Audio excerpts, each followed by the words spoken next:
It is a pleasure to see each and every one of you here, especially the secondary school students. We know it may have been a bit of a challenge to come because we know it's during exam season, but you all would not regret it, and we have a lot in store.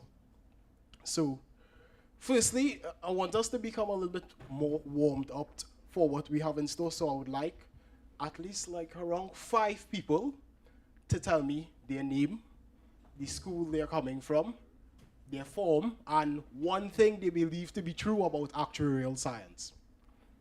So, if persons don't volunteer, I'll volunteer persons. So, of course, as a fellow St. Mary's College graduate, I will. Mr. Sarfati, you want to choose one of them, or you want me to choose them? Okay.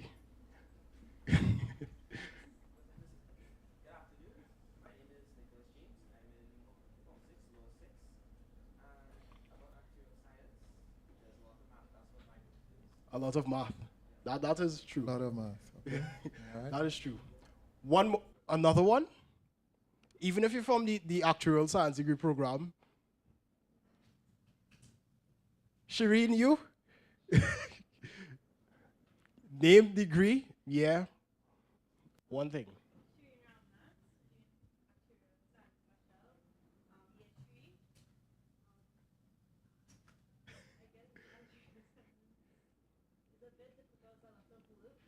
A lot of work. Okay. Okay. A lot of math, a lot of work. Okay. I know we have Fatima College in the building right now. And one person from Fatima, we'd like you to tell us.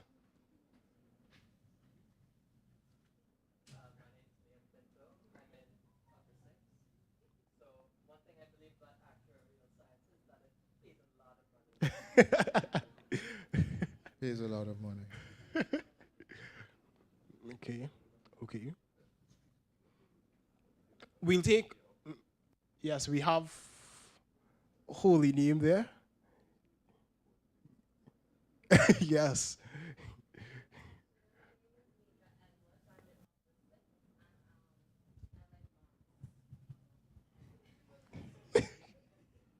I mean, technically, you need to like maths if you want to go down this route. All right. So a lot of math, and you have to like math. Okay. 2 more people. Whoa. You're pushing up the stakes. That's 4. You said 5. Okay.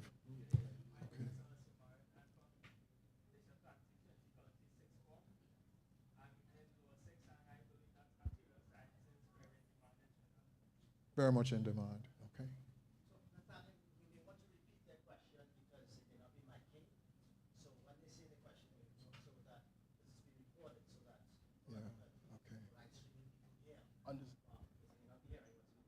Okay. I'll repeat the answer. Yeah. Understood. Okay. Absolutely.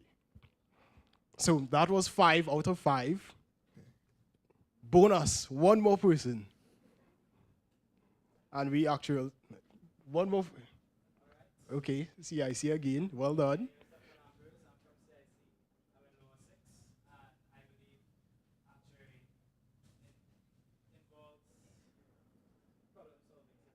Problem solving.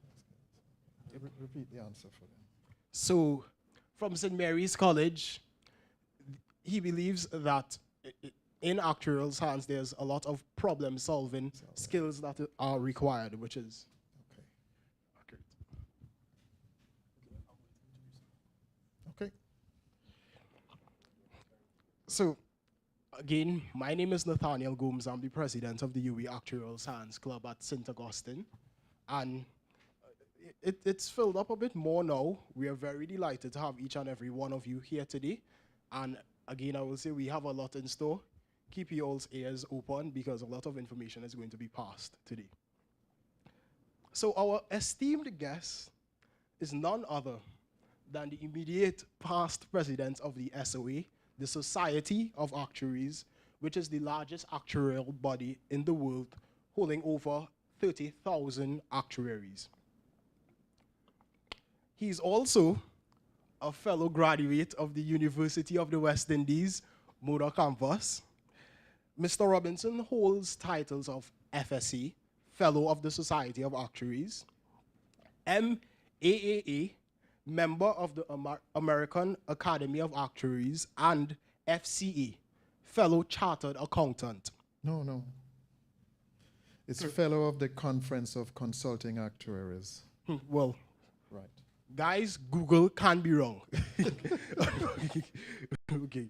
It's okay. Yeah. He was the 74th president of the Society of Actuaries, being the first male of African descent to hold such a position. Mr. Robinson was also involved in creating the International Association of Black Actuaries, serving as its president from 2010 to 2013. He holds a bachelor's in mathematics from the University of the West Indies, Mona campus, a master's in statistics from the University of Delaware, and another master's in statistics from Florida State University. It is clear that Mr. Robinson has been a light to the world from the Caribbean, illustrating the potential and promise that we all have within us as Caribbean people. Today we are beyond grateful that he can be in our presence and relay some of the knowledge, the gems, and the wisdom he has amassed throughout his illustrious career. Ladies and gentlemen, please give a hearty round of applause to Mr. John Robinson.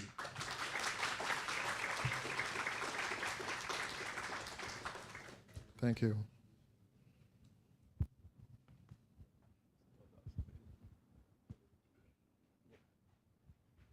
Okay, so you're going to read the questions? Or?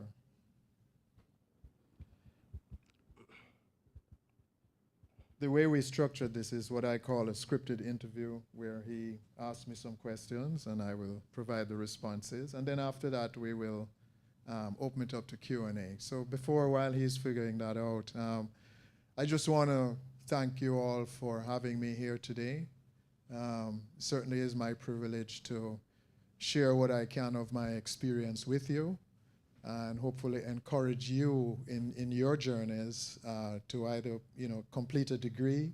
It may lead to becoming an actuary. It may lead you elsewhere. But wherever that takes you, the foundation that you get from the University of the West Indies will be valuable to you. So I wish you all every success. You ready now? Okay. All right. So the first question we have is the different types of actuaries or specialties there are. So most people would only be they would only think that there may be like life actuaries, health actuaries, and we know there are a large range of them. So can you shed some light on that for us? Okay, hold on. Let me show you something. Because I had sent you these, right? Because I'd sort of narrow them down to these and then have these here. All right? Yeah. You can start with the issues. Start with which one? No. Yeah, let's start up here. All right, you have these? Or you just want to share this with me? Yeah. All right, let's do that. Okay, that'll make it easier so we're on the same page. All right. Okay. We're getting the right questions in order. We have a large amount of questions. Right. I need the notes though, so don't go over. For after. Yeah. So. All right. I write notes to myself so that I don't forget anything. So just start with the first one. So, okay. Yeah. We can start simple. That was a bit. Yeah. What an actuary is, what an actuary does. Quite simple. All right. So what is an actuary and what does an actuary do? And why did I choose to become an actuary? And that's an interesting story that I'm going to tell you today. So what is an actuary? An actuary I will describe as and you may find this surprising, I describe an actuary as a business person who is applying a unique set of skills to traditionally the businesses of insurance and pensions. The skills that we learn are mathematics, obviously. You need that mathematical ability and that mathematical education. Statistics, otherwise these days also called data science. Economics is a part of it because some of the particularly in life insurance. You get into interest rates and other considerations. We have to understand about investments, how assets, different types of assets, stocks and bonds, mortgages and various other composite forms of assets. We need to understand some of the bases, mathematical bases of quantitative finance, all right? We also need to understand a little bit about the law. And why is that? That's because an insurance contract is a legal document. And so you do have to appreciate a little bit of what are the implications of that. The life insurance business in any country is fairly heavily regulated. And so the actuary has to be aware of all of the regulations that pertain to whatever subject matter, whatever products you're working on. If you're a health actuary, you need to know a little biology, how the human body works and how that interacts with the insurance system that the company is trying to run. And of course, we all need computer skills of one sort or another, so computer science. There are all kinds of new statistical languages that have come on stream since I did my master's that are available to you, and you're going to find necessary if you're going to pursue a career as an actuary, or if you're going to be numerate at all in the 21st century. What an actuary does is primarily around making sure that the company is solvent by establishing what are the appropriate amount of reserves that need to be held. And the law requires that that function be performed by an actuary who is qualified to do so. So that sort of creates a position, a demand for an actuarial role in the insurance business. There are three, I talked about reserving, but there's also pricing, just setting premium rates for various products. There are also regulations and rules around that. And that should also be done by persons qualified to do that. In the world of accounting, there is a balance sheet. Anybody here know what a balance sheet is? I see one. So in the world of accounting, a balance sheet, and you can actually do a personal balance sheet. On one side, you have the assets, which are what the company or the entity owns. On the other side, you have the liabilities, which are what the company, ways described what the company owes, all right? Now, if you're an insurance company, what you owe are essentially the dollar value of the promises that you have made to your policyholders. Does that make sense? All right, so your assets are stocks and bonds and whatever, and you have a value over here. Your liabilities include the value of the promises that you've made, the dollar value of the promises you've made to your policyholders. And that's what they call reserves, and that's what the actuary calculates. But then the difference between those two is called, whoever knew the accounting, capital, otherwise known as surplus, all right? And so the question for surplus is, how much surplus should a company have, all right? So if I were to tell you that the liabilities are $1,000, I'll keep it simple, and the assets are 1,001, then the surplus is $1. And I ask you, is that enough surplus? You have an answer? Why might it not be enough? Any thoughts? Well, you might have to call on that surplus. So for example, your $1,000 of reserves assumes a certain amount of experience, mortality experience. And let's suppose COVID hit and you had extra debts, all right? That's what your surplus is for, okay? So it gives rise to the question of what is the minimum surplus that a company needs to have, and that is an actuarial problem. So actuaries are involved in helping to establish what is the minimum surplus compared to the surplus that the company actually has, the reserves, and then of course the pricing, all right? So that's traditionally what we do for life insurance. The first actuary that I met was Daisy Cook. She was, I think, the second actuary fellow in the Caribbean. She was a fellow of the Institute, got her fellowship in 1970, and I met her in 1974. And I didn't really think much about the actuarial profession at that time. I was at UWI with Robin. Robin was a year ahead of me at UWI. And I wasn't really thinking much about it. And then I went and did a master's in statistics and signed up for the PhD program in statistics at Florida State.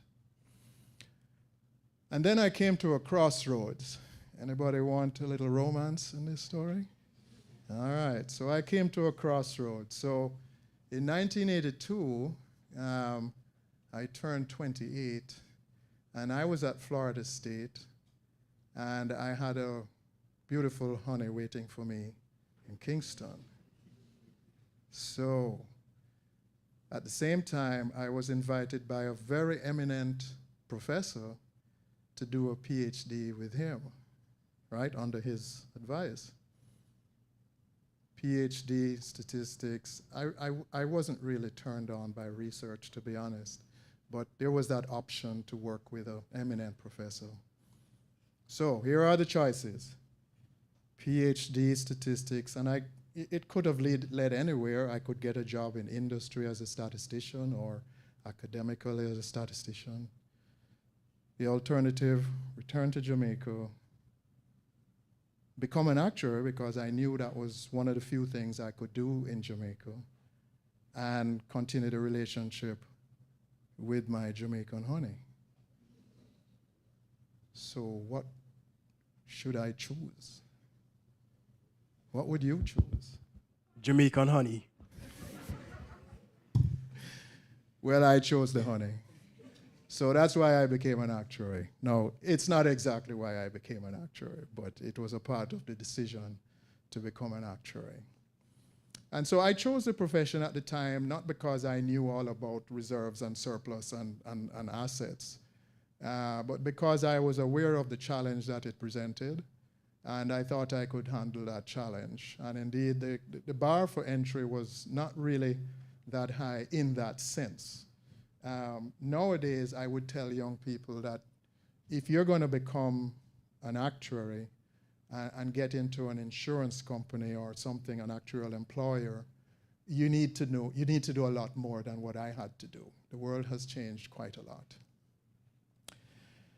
So in terms of why I chose it, that's kind of the story. It's all about the Jamaican honey.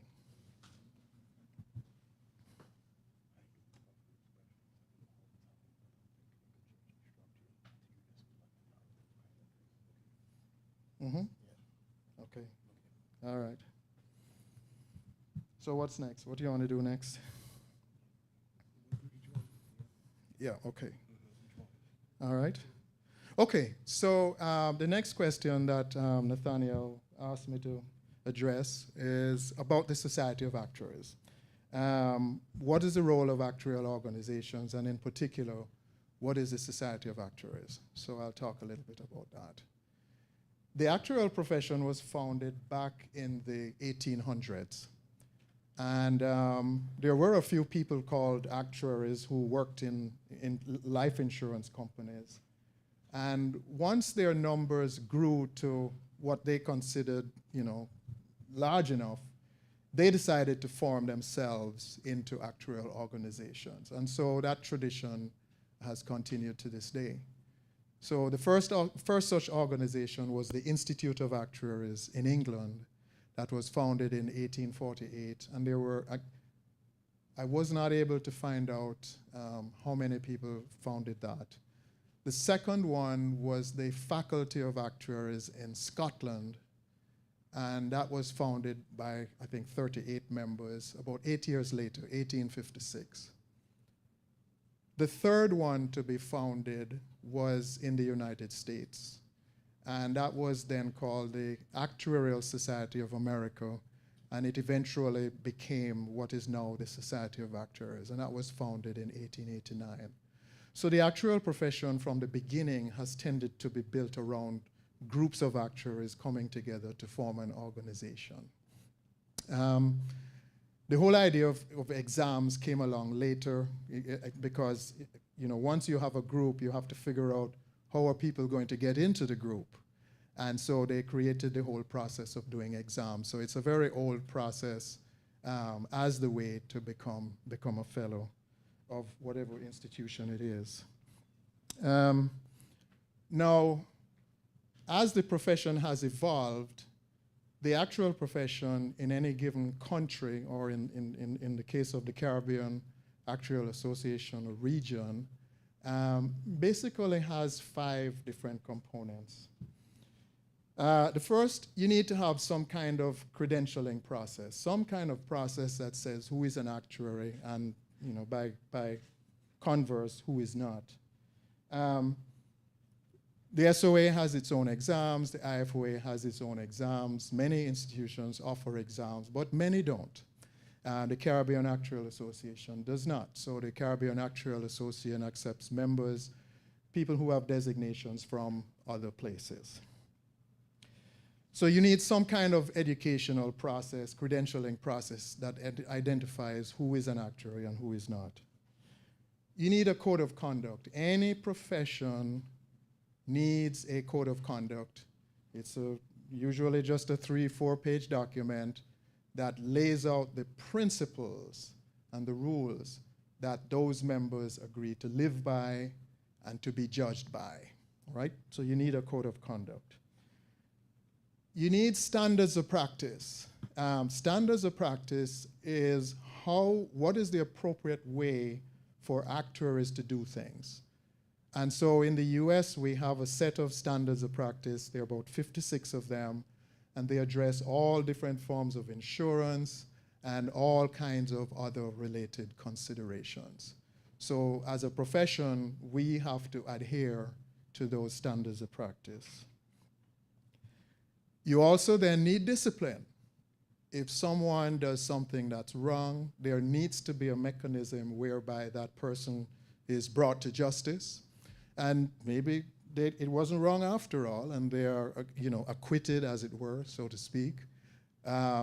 Or there's other punishment, and the most egregious punishment that can be meted out is that you lose your designation. You lose your ability to practice as an actuary, all right? But you need a process for doing that. And finally, in the modern world, an actuarial profession needs to have some kind of public policy voice. That is, you want the profession to speak out on issues that are being considered by the public, that are being considered by the government, and to offer advice of one form or another to make sure that, you know, our voice is heard and our expertise is understood. So those are the major components that you need to have a profession. Now, within the context of the United States, we have 5 actuarial organizations. I refer to it as American exceptionalism, that we have 5 and everybody else just has 1. That's not exactly the case. Spain has 3. But most countries really just have 1. But there's a bit of division of labor, if you will. So the Society of Actuaries, our primary function is education. That is, we offer exams that lead to a designation, and research related to topics of actuarial interest. And more recently, we have expanded that to areas of societal, more broad societal interests. So the SOA is about education and research. The Casualty Actuarial Society is similar, but they've education and research. But whereas the SOA covers all, we have 6 tracks or 6 major areas that we cover, which is kind of the universe. The Casualty Actuarial Society focuses on property casualty insurance alone, so they specialize in that. And they also have a research division. The public policy, discipline, code of conduct, public policy, discipline, and the actuarial standards are housed in what is called the American Academy of Actuaries. And as you heard, I'm a member of that organization. That's housed in there. The code of conduct belongs to all 5 organizations. So all 5 organizations use the same code of conduct. And so we're held to the similar standard. So the SOA's particular function then is education and research. We're the largest organization by membership, number of credential members in the world, at a little over 32,000. But we don't cover all of the areas that the profession demands.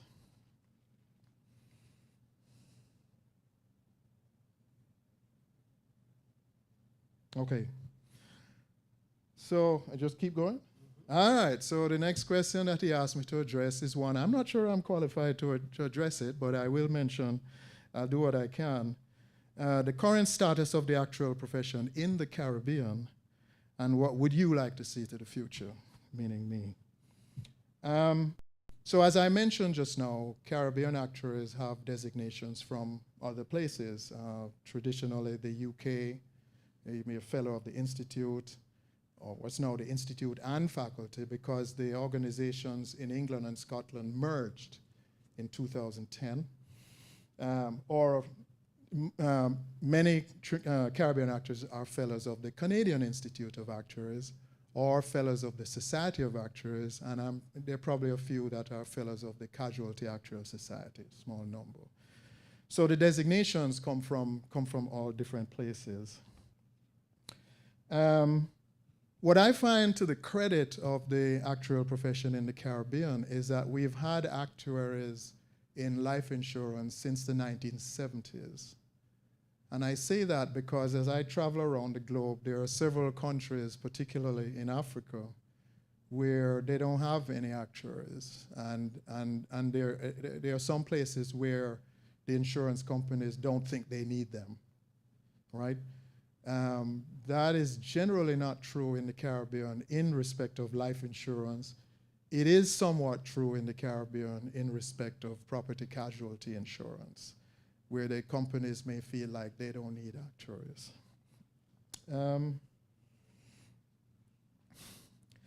Now, what I find as a distinguishing feature of Caribbean actuaries is that perhaps because the nations that you are in are small, Caribbean actuaries have a really good feel for their countries and their economies and their population and their people, how their people behave in certain circumstances. And these things are very critical. It's very important. Actuarial science, being an actuary is not a theoretical exercise. It's an exercise in, again, what we try to do is advise businesses, and businesses are transacting business every day. And so the actuary is there to provide that advice. And so having that understanding of how Trinidad works and how Jamaica works is very important. I find that not to be the case in the US, because you can specialize in, for example, variable annuities, just a single product. And you can work on that all your life and really not care about a whole lot that is going on outside of that. And so I consider that a significant strength of the Caribbean actuaries that I don't find elsewhere. So in terms of what I'd like to see, I guess the primary thing is I'd like to see a very strong Caribbean Actuarial Association. I think the actuaries that, as I meet them and as I've known them, are all individually very strong. They know what they're doing. And so I'm hoping that that translates to continuing to build a strong Caribbean Actuarial Association. And you'll be pleased to know that so there's an organization called the International Actuarial Actuarial Association. And that is an association of associations. So the Society of Actuaries is a member. The Caribbean Actuarial Association is a member. And there are about 75 what are referred to as full members, so SOA and CAS. Now, SOA, of course, is much larger. But I want to assure you that the voice of the Caribbean Actuarial Organization, or Caribbean Actuarial Association, is very well heard in that arena. Some of the representatives that we've sent up there, Kathy Lynn and Lisa Wade, they're very well respected for what they bring to the table. And so, so we have a good reputation in that area.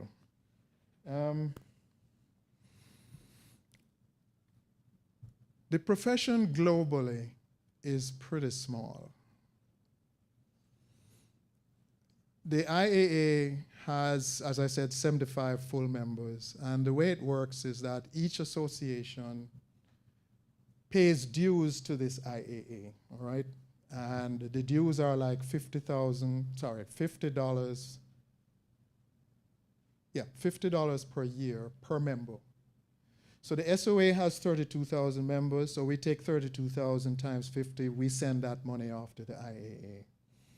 The CAA has how many members? Stokely, you have an idea? Is he here? You have an idea? About 200 members. You take 200 times 50 Canadian, you send that off to the IAA. If you add up those bases, right, the number of members across the 75 full member organizations. Last time I asked was about 2 years ago, and I don't think it has changed much. It's 115,000. That's not a lot. That's not a lot. So globally, the profession is quite small. And it's not going to double anytime soon, all right? So my belief is, and I tell people, I believe that every country on earth needs a few fellows, needs a few people trained at that level, all right? But it's not going to be the thousands that we have in the US, all right? That can be supported. And so, so there's going to be a few opportunities for some, and then what we hope is that in places like Trinidad, Jamaica, where we have actuarial science programs, that those students will make their way perhaps into other fields where they can use what they have learned to the benefit of your societies. So that's as much as I would say on the CAA. Okay. So here's the next one that came. The questions were submitted by a number of students here, so I'll just work through them. What's the future of the actuarial profession globally in light of new developments like AI? And the question asked about late-stage capitalism. Is the person who asked that question here? Because I wanted to know what they meant by that. Late-stage capitalism. What? They ask the question and they don't come for the answer. Okay. So artificial intelligence, and the third one that they asked about was climate change. And so, so what is the future of the profession? These are very, very deep and important questions. And I'm going to talk about climate change first of all, because one of the things that is generally true about actuarial science, well, one of the things that's universally true is that our work is assumption-driven. We are invariably trying to develop assumptions in order to model out the future, all right? That is true if you are pricing, if you're pricing a product or whatever, you're saying that these prices will generate a particular return, right? There's always some sort of return objective to pricing. If you are reserving, you're saying this amount of assets will suffice to meet the needs. Whatever you're doing is always forward-looking. Now the question then becomes, it's forward-looking, and of course we can't see the future, so all we can do is make assumptions about the future. So the question becomes, how do you get those assumptions? All right? And a reasonable answer is, well, let's look at past experience. All right? Well, it's reasonable if past experience can be expected to continue into the future.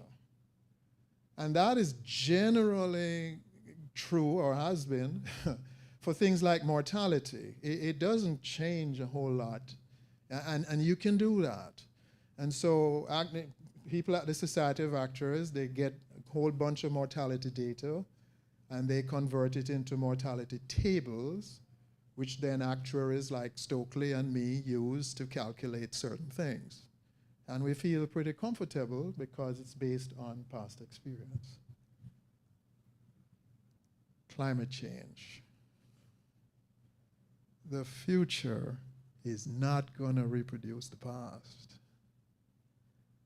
And so you can't just take the past experience and expect it to continue. So this presents a real challenge to the actuary, because you still have to price products for the future. And just imagine, for example, homeowners insurance, right? That is directly affected by whether there's a hurricane or some other storm that hits somebody's home. And so it does present a very real challenge to the actuarial profession, and there are a few actuaries who are beginning to sort of develop new ways of projecting that future. You do have to project that future, but you can't necessarily just rely on the past.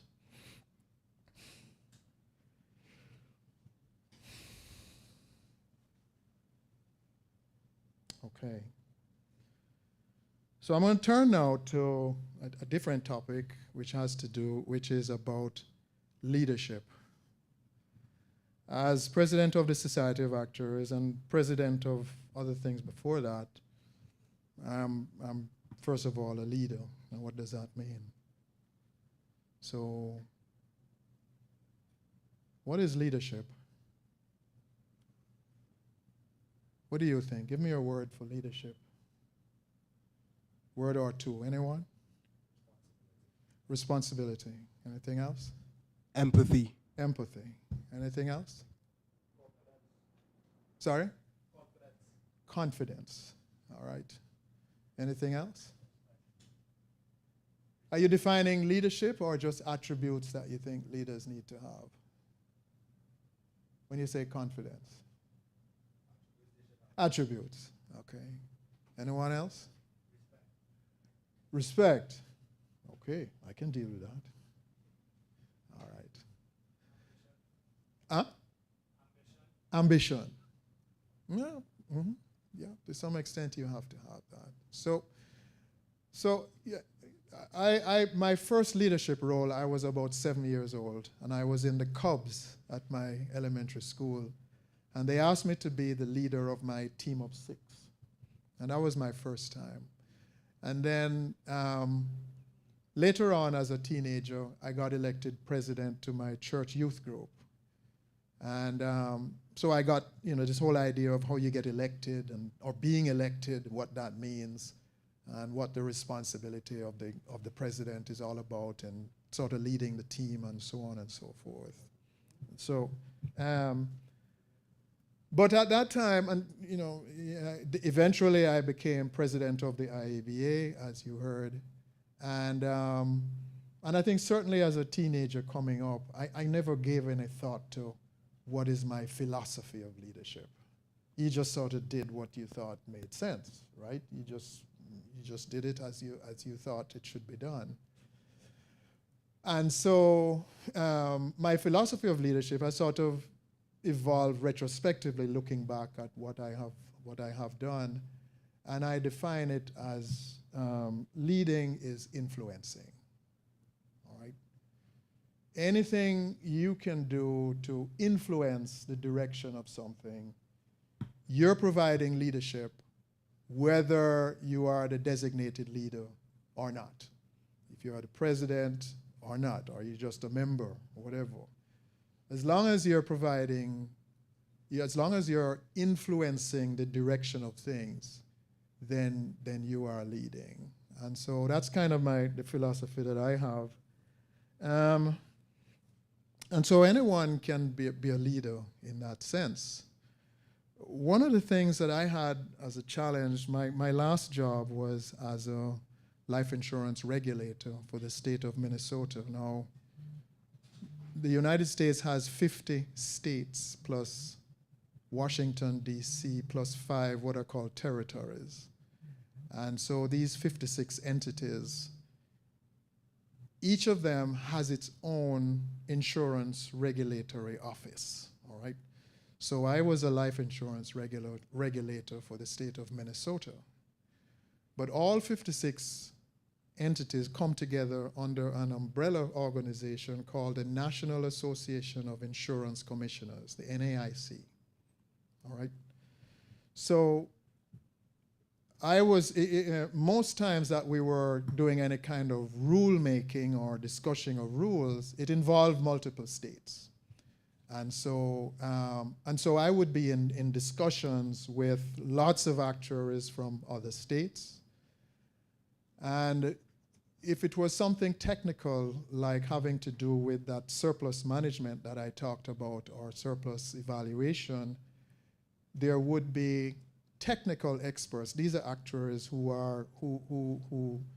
have deep technical knowledge on the subject, and usually they were committees from the American Academy of Actuaries. Now, of course, they're SOA members, right? The Academy doesn't have its own designation, but anyway. So you'd have these very, very deep technical committees, and then you'd have regulators. And it could be a broad range of subjects that I, as a regulator, had to give some kind of opinion on, right? So as a regulator, all of us, you know, we're trying to, so the question is, what do I do? How am I going to deal with this? And what I realized was that, you know, a lot of times you think of the leader as having all the answers. And you know, leaders don't tell everybody what to do. But I decided on a different approach, because what I wanted to do was to influence the process, but I didn't necessarily have the answers. And so what I did very consciously was to lead, what I call lead, by asking questions. And so what I would do, if there was going to be an NAIC meeting on a particular topic, I would literally spend time before the meeting thinking about what questions can I ask that will influence the direction. Now, I don't have the answers, but I do know that particularly with the technical expertise that is at hand, they'll have the answers, all right? And so what I tried to do was to ask questions that would move the direction in a positive direction, you know, move the effort in a positive direction, something that was meaningful. And that actually got noticed. People noticed that John would get on the phone and ask good questions. It helped a whole lot that I talk differently from everybody else.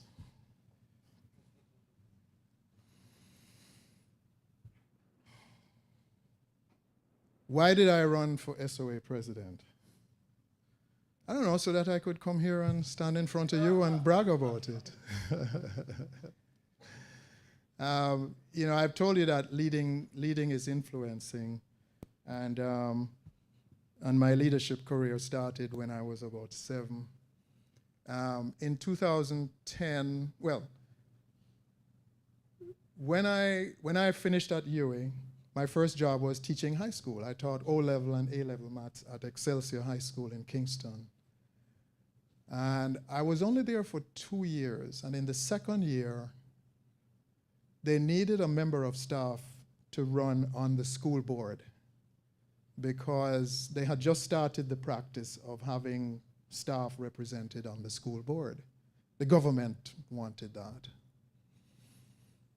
So we had this election in the office, and somebody nominated me, and I didn't decline. Now, Excelsior is a pretty big school, and there are teachers there 10 years, 20 years, 30 years, right? And this is my first ever I wasn't even a trained teacher. I'm in my second year, and they elected me. I don't know why. But that was quite a compliment to me, and it sort of, it sort of reflected their trust they're putting their trust that John is going to do the right thing for the staff. So I was kind of impressed with that. I didn't stay long at Excelsior. I actually left and went to another high school, and then subsequently studied and never did get back to teaching. So that was the second one where there was a significant election and somebody else saying, John, we think highly of you as a leader. Later on in 2006, I was elected vice president of the International Association of Black Actuaries. That is a US organization whose membership is predominantly black actuaries. Membership is in fact open to all, but the mission of that organization is to increase the number and improve the careers of black actuaries. That's what it's for. And so I started going regularly to their meetings, probably around 1995. Served as a friend of the board, so I would sit in and I could offer opinions, and then eventually was asked to be vice president. And then in 2009, I was elected to serve as president, 2010, 11, 12, 13. Now, it's not a 4-year term, it's each term I had to be re-elected, right? But doing that work got me noticed by the Society of Actuaries. And as you can imagine. And in 2012, I got an invitation to attend a reception at the SOA annual meeting, what they call a president's reception. And there were about a dozen, probably 15 people like me there, and they wanted to encourage us to run for the board of directors, SOA board. You have to be elected by the members. So I thought about it, and one of the people who were there, his name is Mike McLaughlin. Has anyone heard that name? You may not have heard that name down here, but Mike McLaughlin is Jamaican, and he was the president of the SOA 2009 to 2010. And this is 2012. And Mike and I, turns out, went to the same high school, St. George's College in Kingston. He's about 5 years ahead of me. So he was there. I said, Mike, what do you think? He said, John, we're looking for diversity, and I think you should run. So I put my hat in the ring, and at the time, the SOA was choosing 6 members out of 12 for the board. And I was fortunate to have been one of the 6 to be elected. So I served on the SOA board 2013 to 16. It's October 2013 to October 2016. And I think I was an effective and respected board member. One of the things that I did fairly early on was start to talk about diversity in a way that I think, what I find with actuaries is that they're very fair-minded. And diversity is not a hard sell, for the most part. They believe in the basic equity, or we believe in the basic equity and fairness, and it makes sense to us. And so it was not a hard sell. But when I started talking about it at the board level, it was really the first time that the board was talking about it. So I feel like I was a catalyst for something that started in 2013 and continues to this day. So I served effectively, I think, on the board. Then at the end of that term, I tried running again. I wasn't successful. I tried running for president. I was not successful. Tried running as a board member again, was not successful. And then along comes the year 2021. So what was special about 2021? What happened in 2020? What? Yeah, but something else. Thank you. So the murder of George Floyd occurred in May of 2020. And I live near Minneapolis, so where it happened was not far from my home. And you know what that caused around the world. I mean, everybody was talking about diversity and inequity and those types of concepts, right? People were tearing down statues in Belgium, right? It was the reaction was global. And so coming into 2021, the president of the SOA had written the strong statement about diversity, and the nominating committee, which there's a group called the nominating committee that decides who gets on the ballot, who gets to be voted for. And they were talking about diversity in a serious way. And I said, you know, if there's any year that my candidacy would be welcome, it's going to be 2021. What I had planned to do was to retire, which I did at the end of July, and return to the Caribbean to teach A-level maths like I did at Excelsior. But I changed course and I said, you know, if I'm ever going to be president, this is going to be the best year. And so it was a little bit opportunistic. I certainly appreciated the historic nature of what might happen. And there were 3 candidates, and I ended up ahead of the other 2. We made a deal. I will tell you, there was no rough rivalry among the 3 of us. We're all very good friends in the profession, as it were. And we made a deal that the winner would buy dinner for the other 2. So I kept that promise the other night. We were all at a meeting in Washington recently, last month, and I had to take them out to dinner. They hit me up for $400 US. Anyway. But then the person that came second, if you're going to the CAA meeting, you will meet him because he became president the following year. He was elected the year after me, Tim. And so he'll be coming to the CAA meeting. So that's more or less why I ran. And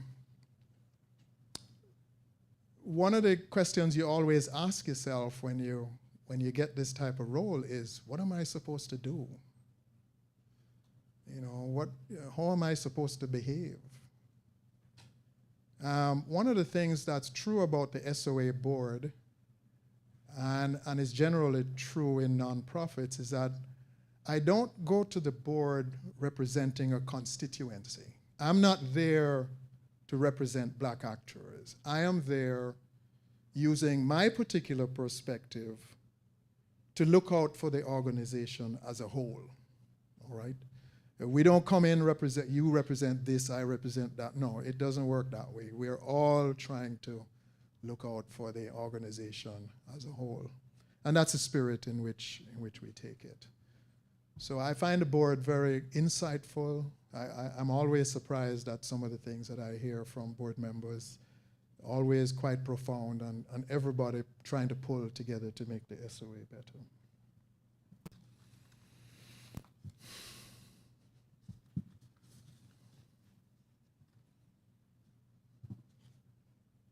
Okay. So what's the job of the SOA president? What am I supposed to do? As president, first of all, I won election in 2021. The results came out September. There was a board meeting October. I was not on the board, but I attended as a guest. And at that meeting, they decided to change the title from president to president and chair. It took them 2 hours to decide it. But anyway, so one of the primary functions of the president is to chair the board meetings. For my year, there were 4 meetings, and I chaired all 4. The other one is to chair the leadership team, which is a small group. There's the presidential officers, the past president, current president, president-elect, plus 2 other board members. And we meet more like every 2 weeks. And my job was to chair those meetings. And then my third job, I would say, was to be the organization's #1 ambassador. So I get sent around the world representing the SOA speaking for the SOA in one way or another. All right. Now, there are a number of, that sort of concludes the comments that I had. And there were a number of shorter questions here. You want me to go through these as well, or I'll shall we ask, turn to the audience now? I'll ask some questions I myself had in listening to your speech. Okay. So, firstly, a couple times you said you were elected Yes. throughout your career. And my question is, what personality characteristics do you think you have or have illustrated in the past that allowed people to think that you should be in a leadership position? The first thing I'll say is that I have somehow acquired a pretty wide network. When it comes to being president of the SOA, a lot of it is about name recognition. Does someone know anything at all about John Robinson? And somehow, through my personal connections with actuaries around the world, I've been able to get that sort of presence. So a lot of people kind of recognize the name. The way the SOA does it for president, your photo is also there, right? So when they announce the candidates, now check this out. They announced it in alphabetical order, all right? I am, of the surname, I am Robinson, and you would think I might be last, but the next one was Rosar, R-O-Z, which come after me, and the other one was Sandberg, which is S. So I ended up being the first person that all of the members saw as the first of the three candidates that they saw running for president of the SOA. And I think that helped. So some things were a little fortuitous. So between having a pretty extensive network, I have a habit of going to, if I'm going to a strange country and I don't know anybody, I go in the SOA directory and I find someone that lives there and I said, I'm coming to town, would you please host me for dinner? Yes. Not because I'm president, but I'm coming. And so I've done that a few times. And of course, they're very gracious to have me over for dinner. So I keep a network that way. There's people that know me. But the other thing is just what you mentioned there about confidence. Just the idea that, you know, I think I can do the job just like anybody else. I don't have to do it the same way as anybody else. I can do the job. And so having that confidence will say, yes, I'm going to put my hat in the ring. This is my year, and that is exactly how it turned out. Okay, thank you for that answer. My second question is, upon leaving secondary school in Jamaica, you said you taught for 2 years, right? And so you taught for 2 years there. Obviously, you would have had interacted with the culture, and you left and you went to America. My question is, what's the difference in work culture between probably Jamaica or the Caribbean as a whole versus in America? The difference in work culture, the ethic. That's my question. No, you talk about, you know, I left, I taught high school, so that was kind of the only work I had. I would not teach in the United States. No, no, no. Students consider themselves too entitled. No, no, no. I want students that I can beat down and get them to do the work, right? I don't want to hear no foolishness about, oh, I got to deal with TikTok. No, I'm not into that. No, no, no, no, no, no. So I generally would not want to teach in the United States. Does that answer your question? Yeah. All right. Okay. And another one I had, and I think this would be pretty relevant to most UWI students here. What are some of the challenges you had in becoming a fellow of the Society of Actuaries? Okay. The process is intentionally arduous. We want people who are well steeped and well trained in what we're asking them to do. So it's intentionally rigorous. And that is true whether it's the Institute and Faculty, the Actuarial Society of South Africa, the SOA, the CAS, Australia, all of those organizations have very rigorous programs. So it's always going to be challenging. What was the rest of the question?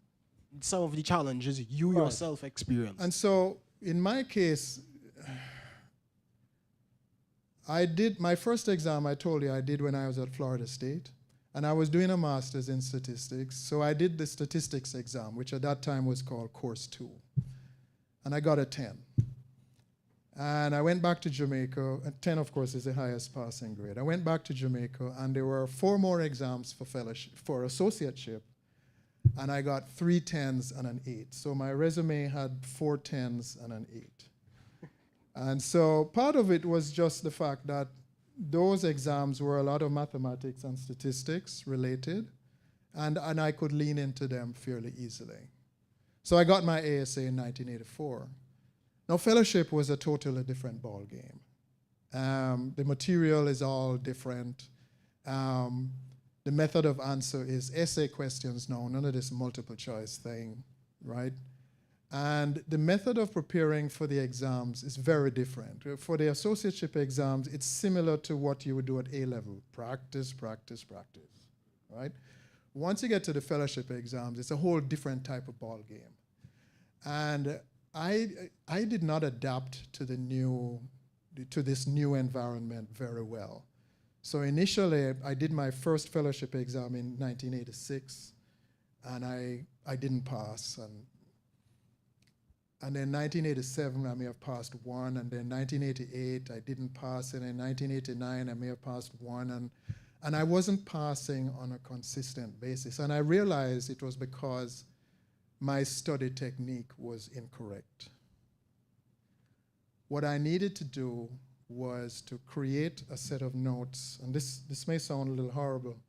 I needed to create a sort of condensed set of notes and just memorize the heck out of that thing and walk into the exam and then answer any question that was put in front of me. And once I did that, then I started passing with regularity. But I didn't get my fellowship then. I got ASA 84. I didn't get my fellowship until 1994. So I am not an example of the ideal student. But it was all on me. It was the fact, as I looked at what other students were doing, what my colleagues were doing, that's exactly what they were doing, and I wasn't doing it. And I said, well, hey, that must be the way to do it. And so I figured out what is the right technique in order to enable me to be successful at the fellowship level. So the short lesson is what you do at the associateship level is not what's going to take you through the fellowship level. You got to switch to something else. And the sooner you adapt to that something else is the more rapid your success is going to be. Okay, thank you very much, Mr. Robinson. I really want to thank you for giving us all that advice and that knowledge. Do they get to ask questions, or we finish? Of course, okay. Of course. We don't leave it out the audience at all. And throughout your entire career, it's been really good, really informative.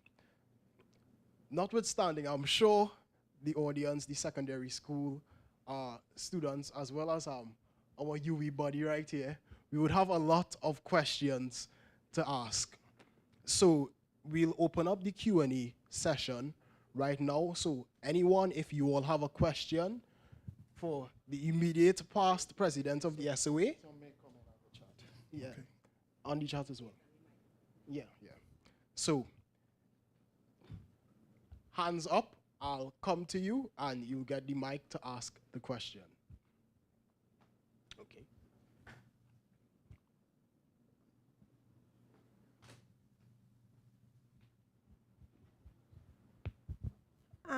Hi, my name is Tressa. Shasa? Tressa. Yeah. Okay. You said earlier that before you were elected to be the president, you were planning to retire and to go teach A-level maths. But why A-level maths and not like lecture at a university? My experience teaching A-level maths was great at Excelsior. These are kids who are competent in mathematics, and they are at the point where they're considering career choices, right? And I think I think, first of all, the idea of teaching competent students is appealing. I'm not a certified teacher, so I can't take on, anything else that's going to be satisfying. And just that stage of life, I think I like to be an influence. Again, leading and influencing into their choices. So that's why. The other major concern I have for the Caribbean is something that I witnessed in 2014. I went to the graduation ceremony at the University of the West Indies in Mona. And I went with a friend of mine. His daughter was graduating, and so we sat in the audience. And they were celebrating the fact that the graduating class that year, the percentage of males was 13. And that was an improvement. And that caught my attention. And so to the extent that I can do anything to influence males to get into tertiary education at all, the Caribbean needs that. Okay.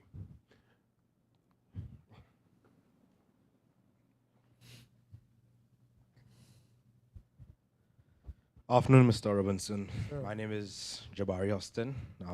You should remember that for future reference. During your story, you made two references to situations where your resilience showed. The first one being the step from associate to fellowship, where it took you that 10-year span where you kept trying with the exams, and the second year with the second instance with the going up for the presidency of the SOA. Yes, sir, they went for the board, they missed. They went for the presidency, they missed. On the board, they missed. My question being, is this resilience, did it spawn from any situation from your past life, or is this something that you were born into, that you grew into, that you felt necessary, that you saw that this actuary profession is something that you see yourself making a positive change, that you need to do it, even though it wasn't something that of your initial plans when you finished university and even after such? So my question is, what motivated you to go that extra, push that extra, take an extra step to make that extra push to get these things done? I think the shortest answer is that I got my ASA in 1984 and I got my fellowship in 1994. It didn't need to take 10 years. And I know, I'm aware of at least one individual who I know got their fellowship after taking exams for 20 years. All right? So I understand from that what that persistence matters. And I think that's what it was. That, I was not gonna not be a fellow. That was not gonna happen. From the day I met Daisy Coke in 1974, I was gonna be a fellow. I was not gonna settle for anything else, no matter how long it took. Now, it doesn't have to take that long, and I point that out, because part of the reason it took that long was my own lack of proper preparation, all right? So some of it was on me. But still, I think it's important, if anyone wants to take up this challenge, it's gonna be tough, not undoable, it's doable, but it's gonna be tough. And it's gonna be, there'll be times when you're gonna probably feel like quitting and you say, no, I wanna continue. So anything hard like that is gonna take that sort of thing out of you. Running a marathon, training for a marathon, it's gonna be hard. So I think that's what it is.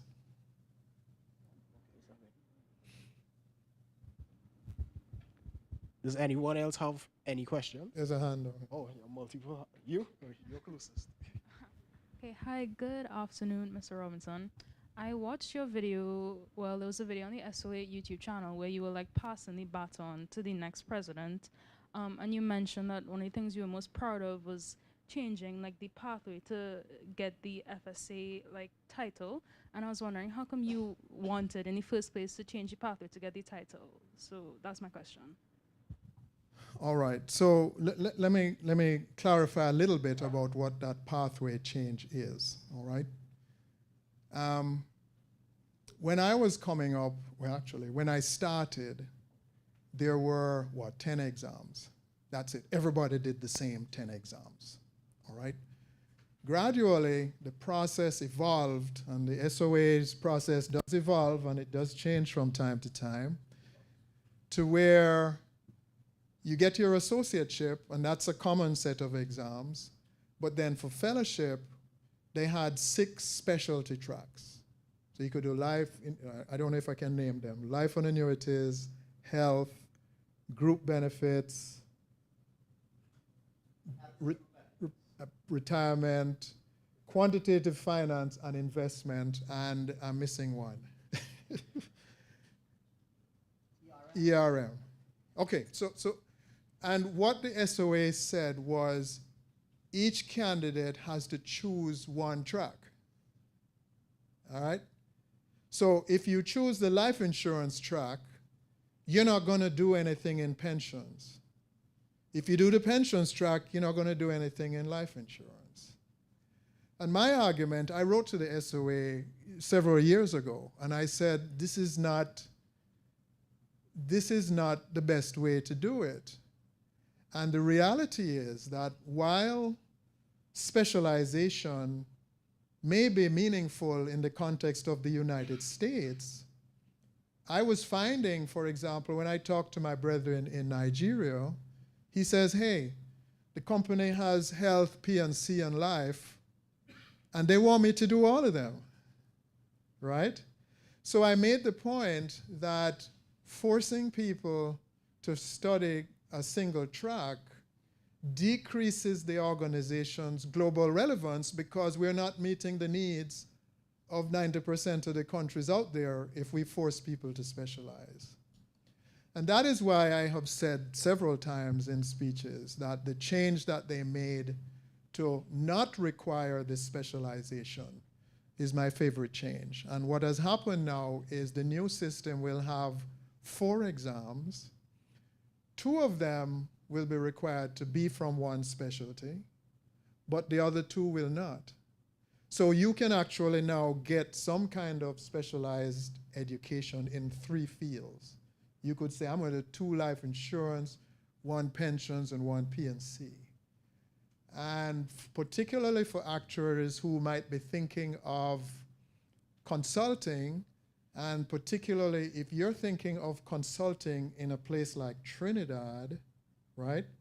It's useful to be able to offer multiple things because now you can attract multiple clients. So that's what I mean by global relevance. Okay. Hands up, all those who have a question. There's one here. All right. He's making his way down, I guess. Hello, my name is Akim Philbert Jr. And I wanted to know about actuarial science and how affected it is by the growth of artificial intelligence. You said that some companies, especially in the Caribbean, don't really take certain actuaries for certain jobs. I think one was, property insurance in Trinidad and Tobago. And I just wanted to know how much of a risk of AI and how much it will affect actuaries in general. Okay. So the impact of artificial intelligence on the actuarial profession. There are a lot of people now very busy trying to figure out the answer to that. There's not going to be one answer. I think the question is, how should you use it and how should we not use it, all right? Now, I'm going to start from the premise that the value proposition of an actuary is that we study all these disciplines, right? Economics, I mentioned them, and we synthesize them. In other words, we connect the dots as to how all these things work for the benefit of the business leaders and companies and clients that we advise, all right? that sort of synthesis cannot be performed by artificial intelligence. So my belief is that value proposition will continue to be strong. My limited experience with AI is that I did a little experiment, just a little. I'm not into it much, and I'm retired. I'm done with that. But I did an experiment of asking it a question, and it gave me an answer.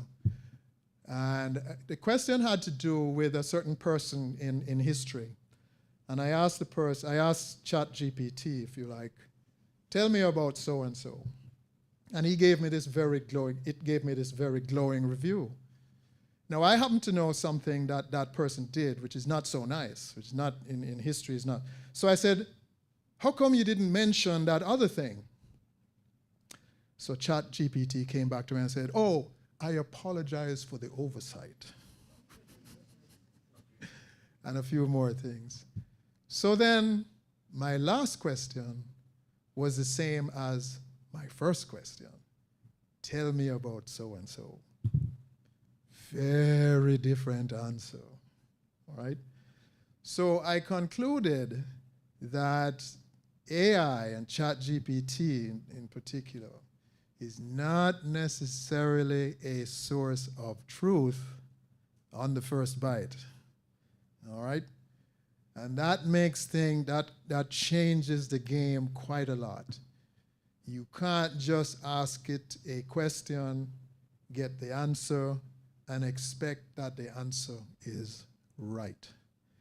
So I think what's going to happen is that they're going to play around with AI and try all kinds of things, and there may be a limited number of things that you can count on AI to do well for you, do quickly for you, and we will hone in on those and say these are they. But it's still early days. Folks are experimenting. The ChatGPT, there's a public version. There's also a private version that has more powerful tools. People are coming up with more powerful things all the time. But I do not think that there is anything out there that's going to replace the value proposition of a fellow and the synthesizing of different things, as I mentioned just now.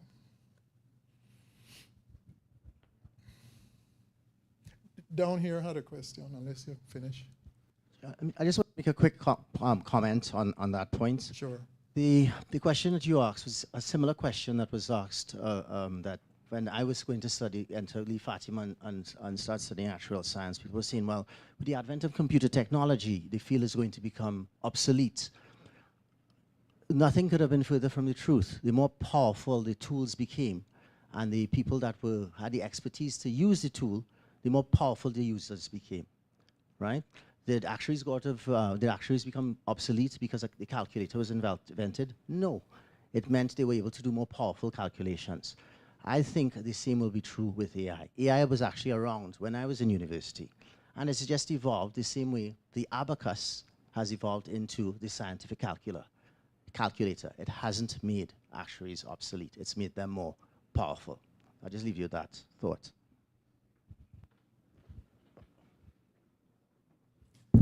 Yeah, this gentleman here has been raising his hand for ages. Okay, Come on, quit denying him. There we go. All right.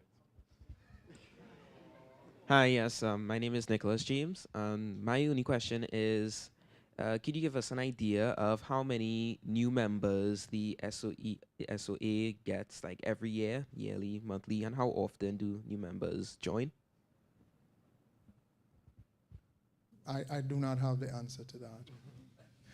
I will say this.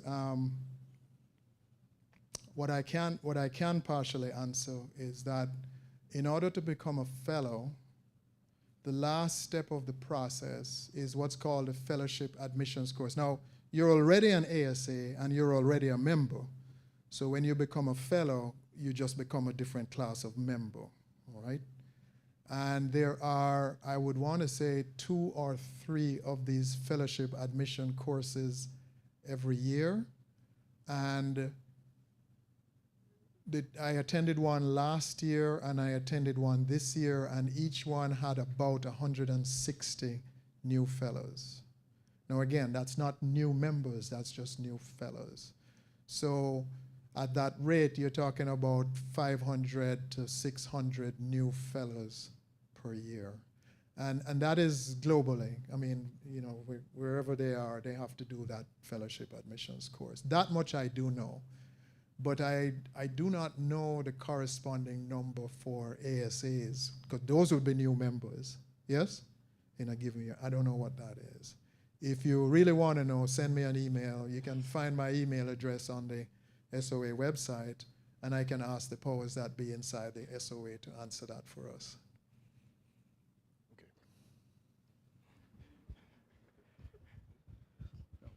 Good day, Mr. Robinson. My name is Nirvan Cernan. Okay. In the beginning, you spoke of the different specializations and how each of them play a special role towards society. My question is, in your opinion, which specialty has had the greatest impact to society? And also, if you had to influence a specialization, which would it be?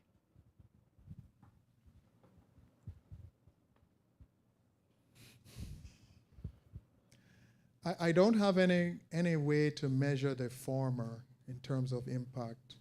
I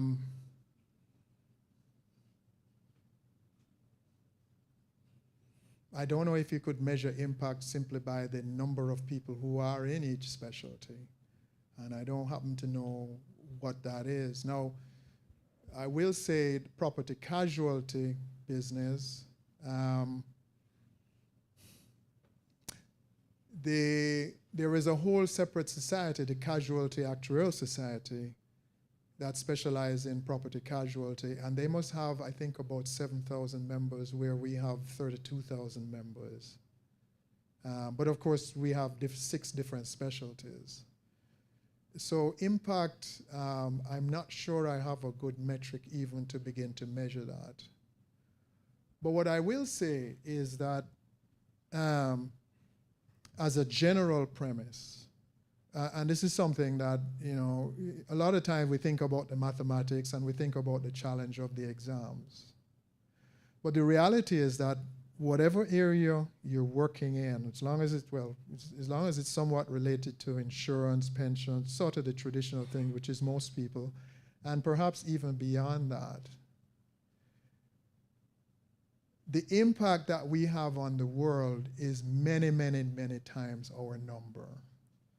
Because if you just take life insurance alone across the globe, we are keeping life insurance companies solvent. We play a critical role, and that means financial security for all those policyholders. We are trying to keep pension plans solvent, provided the companies follow our advice. And that is providing retirement security for millions of folks. So the impact of the profession globally is many, many times the number of actuaries that we have. And that's something that we need to be proud of as a profession. So our society, that is what I refer to as our societal purpose. I think people have started using this term societal purpose as if it's something new and it's only climate change or what can you do other than the traditional things. And I argue that the traditional things that we do provides tremendous societal purpose. And that is, if nothing, for no other reason, that's a good reason to get into it. It's not because you're going to get well paid. It's because you're going to be serving a group of policyholders that are looking to you. They don't even know that they're looking to you, but you're the one behind the scenes making sure that regulations are followed, prices are appropriate, reserves are right, surpluses are right, and keeping management honest, or at least advising them as best you can.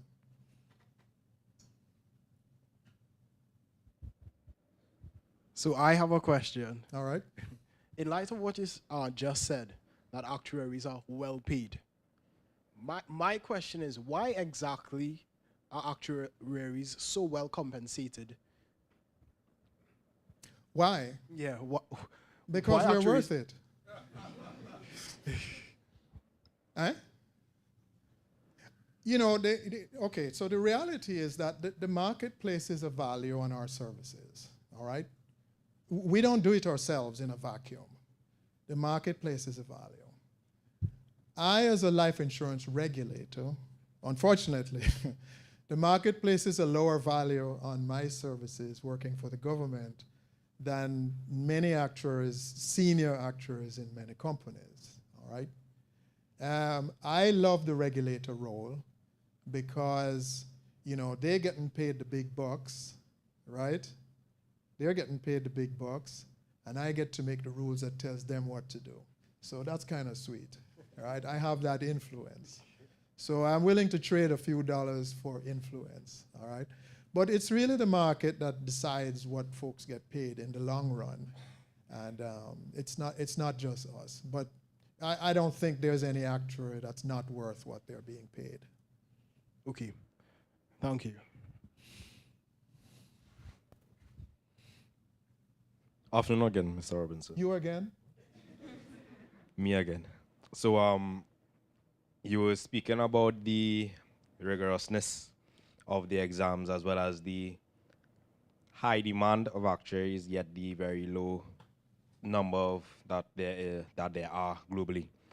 Would these statistics ever reach a point where the SOA would decide to make these exams a little less rigorous, to make the market a bit more accessible by those trying to become actuaries? No. No, no, stop, no. Listen to what you're asking for, all right? Right? Would you like a doctor to be less well-trained to be a doctor? Surgery, is that all right? No, well, yeah, just a hacksaw referencing. instead of a scalpel? Is that okay with you? No. That's not what we want. That's not what we want. No, well, just What we do want, and one of the challenges, I think, with some of the volume of reading that we ask candidates to do is that some of it might well be redundant. In other words, you don't really need to read so much stuff. And I think in the new FSA pathway, some of the volumes of what we ask folks to read will be less. But it's not going to be any less difficult, not going to be any less rigorous. And nobody would want that, especially you. If you were think of it as an actuary, and you feel that what you're doing was not, you know, what you did, what you studied was not rigorous. No, you want to know that for yourself. And society wants to know that for all of us. Thank you. You're very welcome. Twice. More questions? Okay, one at the, online. Online will come after this.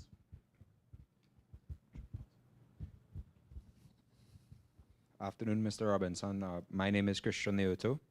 I was just wondering if you could outline the process of bridging the gap between getting your college degree, doing your exams, and joining an actuarial society. And in the case of countries like America and Spain, where you mentioned there were more than just one, how you would go about deciding which to join and whether that decision would be final or if you could change it. Okay. So let's just sort of generally walk through the process of how one becomes an actuary. Typically, you will do a first degree of some sort. An actuarial science degree is not necessarily required, but you will do a degree of some sort. Now, the next stage will be that you will try to find an employer to take you on, all right? Now, there are two reasons for that. First, in order to be an actuary, you have to be employed as an actuary, all right, in general. The exceptions that I would make to that is perhaps actuaries who work in academia, who are pursuing something, you know, research and teaching, things like that. But in just thinking of actuaries in industry for the moment, you want an employer to take you on. And you want the employer to do two things. One is to employ you, give you money, but also to support you through the exams. It is virtually impossible to go through all the exams, certainly to fellowship and probably not even to associateship, without employer support. The employer, a good employer, will pay for your exams, will pay for the materials that you need to study for the exams, will give you time off of work to study for the exam. These are what we call actuarial development programs. I benefited from one in my little company in Jamaica, and when I went to the US, I benefited from one at Nationwide as well. So those inputs are almost necessary. You cannot work 60 hours a week and take fellowship exams. It just doesn't work, all right? So those sorts of inputs. So that's the pathway that you're trying to follow. So I hope you get the impression that it is less about the particular organization than that process. You choose at some point that you're going to do the exams of the Society of Actuaries, or you're going to do the exams of the Casualty Actuarial Society, or maybe you think you're going to do the exams of the IFOA in England. That's part of it. Part of that is also which ones is your employer going to support, all right? So in general, that is the process. Does that answer your question, or am I missing any part of it? Okay. Okay, I can ask the online questions on behalf of our viewing audience on YouTube and on the Zoom webinar.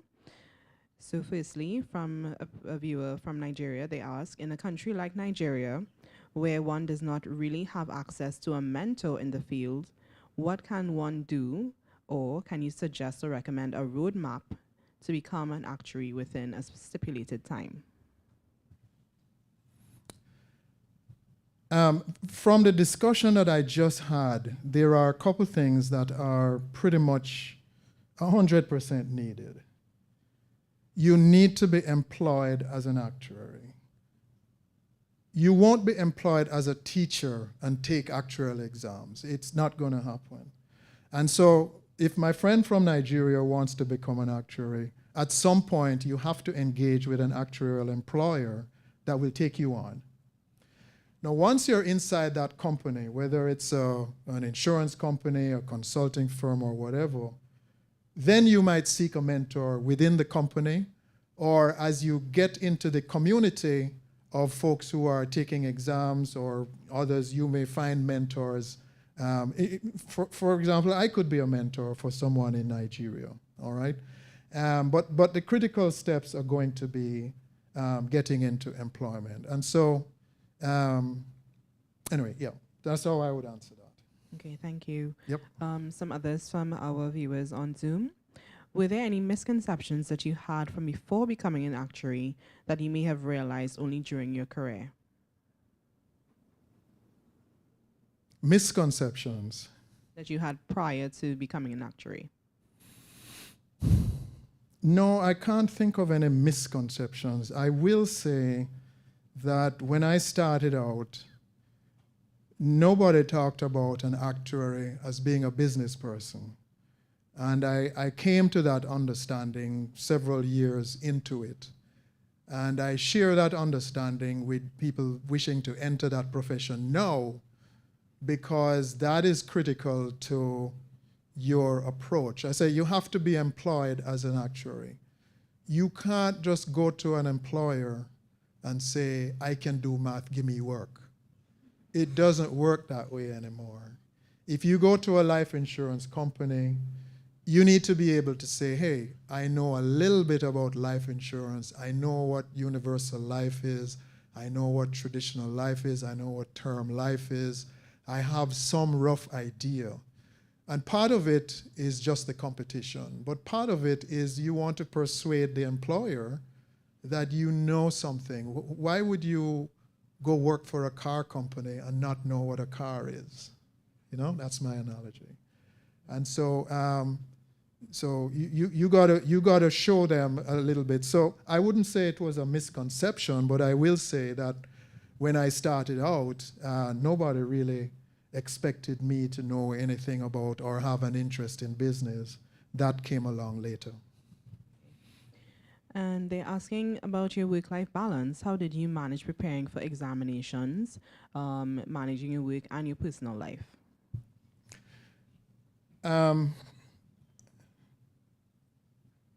So I came back to Jamaica in '82, and I married the Jamaican honey in '83, and our first daughter was born in April of '84. I got my associateship as a result of the fall sitting of 1984, November. Rachel was born in April. And I think the first thing to say is that it is virtually impossible to get through this process, unless you're single the whole way, without the support of your family. It truly is a family commitment. So that's the first thing that you and your partner need to understand if you're going to engage in that. What I did, I guess one little story I'll tell. Rachel was born in April, and I was doing an exam in November. And, you know, in the early days, babies sleep when they want. And then after a few weeks, they kind of figure out a sleep pattern. So Rachel my wife was working, so she was not a stay-at-home mom. And so Rachel eventually developed a little routine. Every night at midnight, she would wake up and need to be changed. So I built my study around her routine. So I would go to bed. I'd come home and have dinner. I'd go to bed around 8. I'd nap until about 10. I would get up at 10. I'd start to study, whatever I needed studying. Midnight. So I would get Rachel up. I would change her. I'd feed her, put her back to bed, put her back to sleep, and continue studying until about 2 in the morning, and then I'd go to bed. So what I tried to do was just integrate my, paternal responsibilities with my studying in that way. Each situation is going to be different, but it's possible. Okay. And final question. You mentioned the SOA bridging the gap between specialties within SOA pathways. Has there been any consideration to bridge the gap between SOA and CAS, that is, between life and annuities and property and casualty? Okay. So 2 answers to that question. The first answer to that question is that the SOA does offer property casualty. We use the term general insurance. And so if your questioner is looking for property casualty in the context of the SOA, it's referred to as general insurance. Okay, so we do offer that. We don't have a lot of take-up on it. Traditionally, the Casualty Actuarial Society, by virtue of their specialty, folks who are interested in that tend to use the Casualty Actuarial Society. For the CAS, I think it's fair to say that being a specialty, it can be a blessing, but sometimes it can be a curse that you're only one thing. And so sometimes the CAS struggles with that.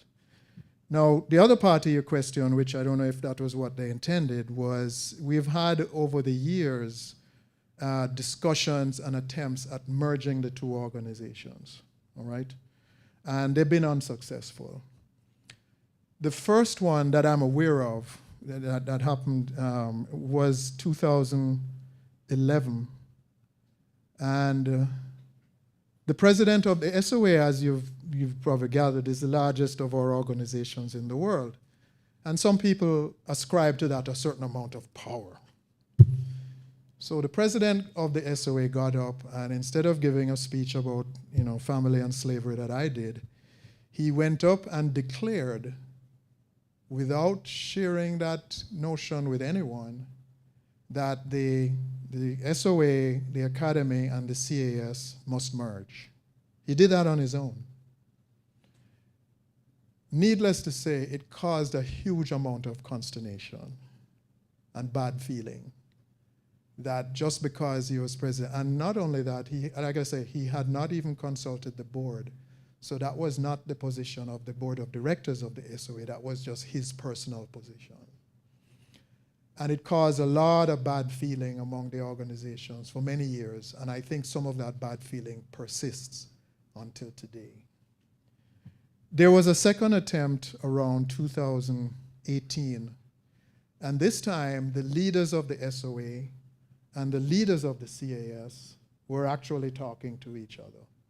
And they basically said what you might think is a logical fit, that if the CAS merges with us, then the CAS will provide that property casualty component that the SOA didn't have. We now have one, right?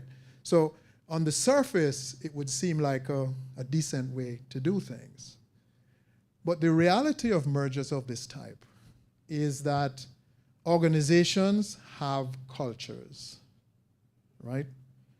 And almost invariably, when you have one large, powerful organization and one smaller, less powerful organization, the culture of the smaller one is going to get swallowed up in the culture of the larger one.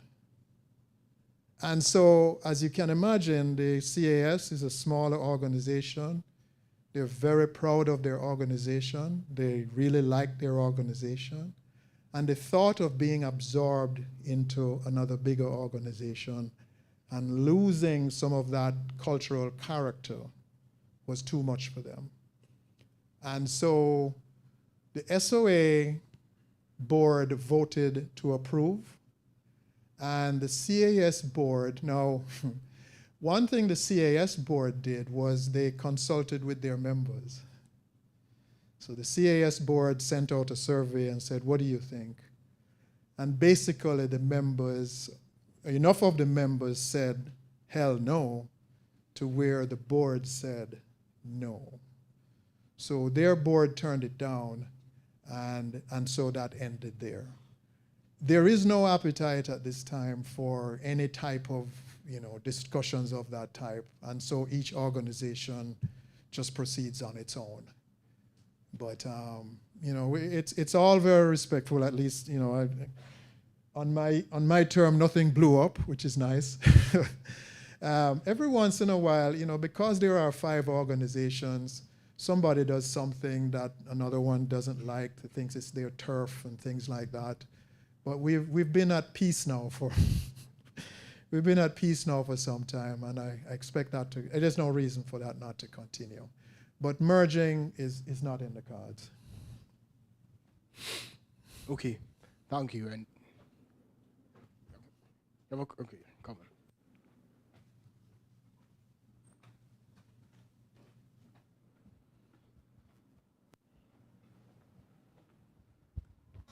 Good afternoon, Mr. Robinson. My name is Ariel Welch, and you mentioned that there was a 10-year gap between your associates and fellowship. Do you ever think that you missed certain milestones in life while preparing for your associate or fellowship exams due to how rigorous the exams are, or how intense your preparation would have needed to be, or any regrets you may have looking back, or does the satisfaction of knowing you completed this large accomplishment fill those gaps? I've never really thought about it that way. Like I say, I know someone who took 20 years, and for me it was more like 12. And so for me, it's kind of par for the course to be that persistent. Do I feel like I missed out on things by spending all that time on exams? I really have not tried to think about it. I raised a family over that time, and I don't find any point in going back and wishing that things were different. It's kind of funny, you take 10 years to get your fellowship, and maybe that's on the high end, but then you become president, so what the heck?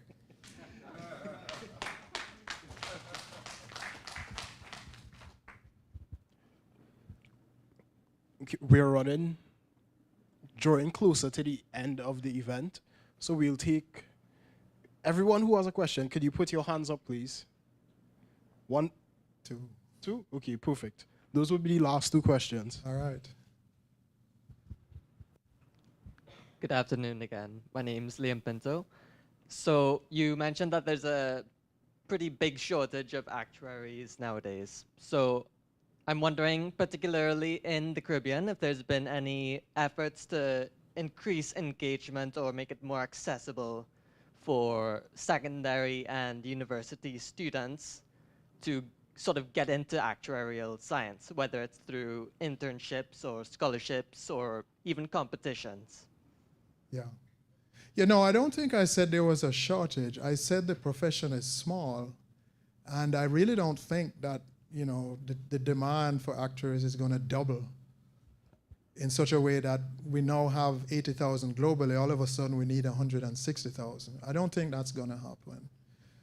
So I do think that the limiting factor on whether you get into a career as an actuary is going to be whether you can be employed as an actuary. It's going to be driven by employers.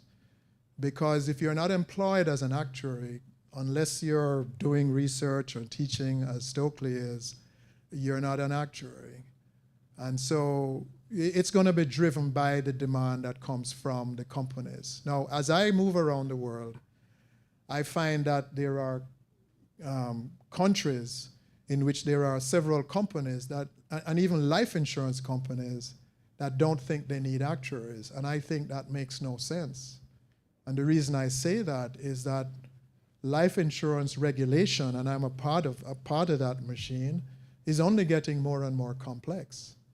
And if it's getting more and more complex and you don't think you need the brains to help you figure it out, at some point your business is going to crash. And so those companies will either change their minds and hire actuaries, or they may go out of business, or they may merge with, become a larger entity, and then hire actuaries, right? So, so the limiting factor to becoming an actuary is going to be the demand by employers. That's what it's going to be. And the SOA doesn't control that. We encourage as many people as can to take the exams. The SOA sponsors recognize what's called Centers of Actuarial Excellence.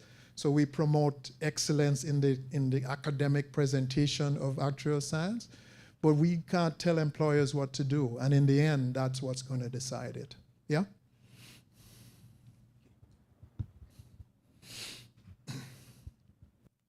Good day, my name is Jamil Smart, and my question was, why actuarial sciences and why not anything else in the field? Because before you talked about how you enjoy that there are actuarial programs, and even though you nurture young actuaries, and if they can't make it to the actuarial levels, they are at least still somewhat certified.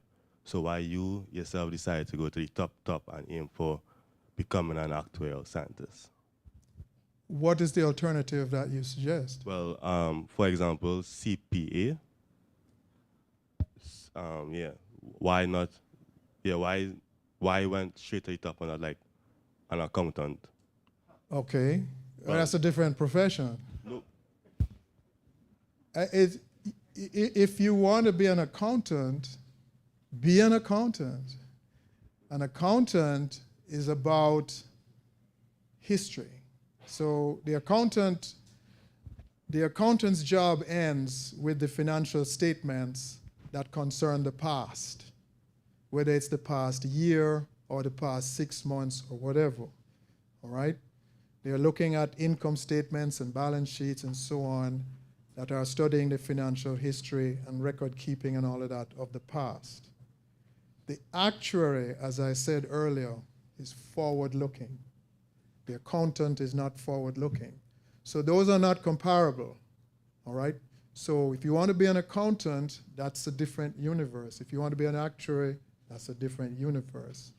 Now, there's nothing quite like an actuary. There is no other field that takes mathematics, computer science, economics, investments, biology, law, and combines them into one profession. There's nothing else like it in the world, all right? And we are few, but that's about as many as the world needs at this time, in that general number. Does that help you? All right. Mr. Robinson, I have a question. Is there some sort of subliminal beef between accountants and actuaries? Because every time an actuary is mistaken in some way for an accountant, there's a sort of uproar. That's my question. Is there any such thing? Sometimes actuaries think we are accountants. I actually had a discussion the other day with some accountants, and I said, why are you doing things this way? And I concluded, well, that's how they do it. So what can I say? So sometimes actuaries think they are smarter than accountants, but the accountants have their own job to do in their own way. And just as with any other profession, we need to be about respecting what the other profession is all about rather than trying to outdo them. But sometimes that little friction occurs. Okay, Mr. Robinson. Well, on behalf of the UWI Actuarial Science Club, we really want to express our gratitude for taking your time to come and talk to each and every one of us today, for even crossing seas to come and talk to all of us. We have a token of appreciation for you. Okay. Yep. So, if you will accept, this is our gift from us to you. Okay. Thank you, sir. Thank you very much. So I'm gonna end with a little joke that I've told a couple places, and you may or may not have heard it, but they say that I'm the first black president of the SOA. And so soon after my election was announced, I got an email from Betty in the CAA saying that there was a gentleman named Edmund M. McConney, who was the president of the SOA, and she said in 1947, and he was from St. Kitts. So I said, let me check this out. So of course I Googled him. I didn't ask ChatGPT, I wasn't using it at the time. I Googled him, and his census record for the year 1940 came up. And it had Ancestry.com, so obviously it was a document that was somewhere within Ancestry.com's domain. And the name was matched, and it said that he was born in 1893. No, this is 1940, the census record for 1940, so he was 47 years old. And had him born in St. Kitts, so that made sense. And he was living in Iowa, I could tell, Des Moines, Iowa, I think. And on the US Census, you always put your race. And he had on his race white. So, all right. So that's the first piece of evidence. But he was president. He was the first president of the SOA, not in 1947, but in 1949. So that was true. That's when the SOA was founded. As an SOA, it was a merger of two other organizations. So he was its first president. So that's one data point. I'm not the first Jamaican to be president of the SOA, because the first Jamaican, his name is Sedley Michael McLaughlin, and he and I went to the same high school. I think I mentioned that earlier. But he's what you'd call a white Jamaican. Now, does he have any black in him? I don't know. It's possible. He tells me that the McLaughlins came to Jamaica from Cayman, the Cayman Islands. And that's how come he grew up in Jamaica. I'm not the first person of African descent, because 2014 to 15, the president, his name is Errol Kramer, he's still alive. He is a white South African. So I'm not the first of African descent. So I don't know. I mean, in the US, they have this thing, well, if you have one little drop of black, you're black, right? So I have to suspect that, I mean, even with Errol Kramer, I don't know, if a little black, some little hanky-panky in the past, I don't know, right? I don't know, it's quite possible.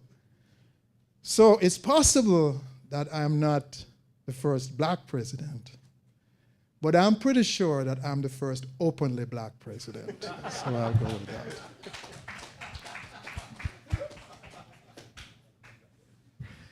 I thank you all for your kind attention, and thank you for having me, Stokely. Thank you for inviting me to this great event. And I guess I will be seeing some of you at the CAA annual meeting in the next few days. Thank you all.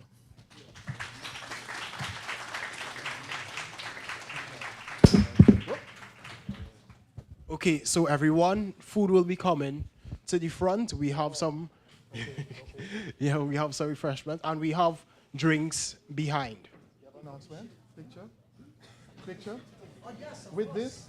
You, yes. Yeah. Yeah, man, I want a picture of you too. All right. All right. Who's taking it? Robin, I take it. Who's taking it? I think we have a professional photographer.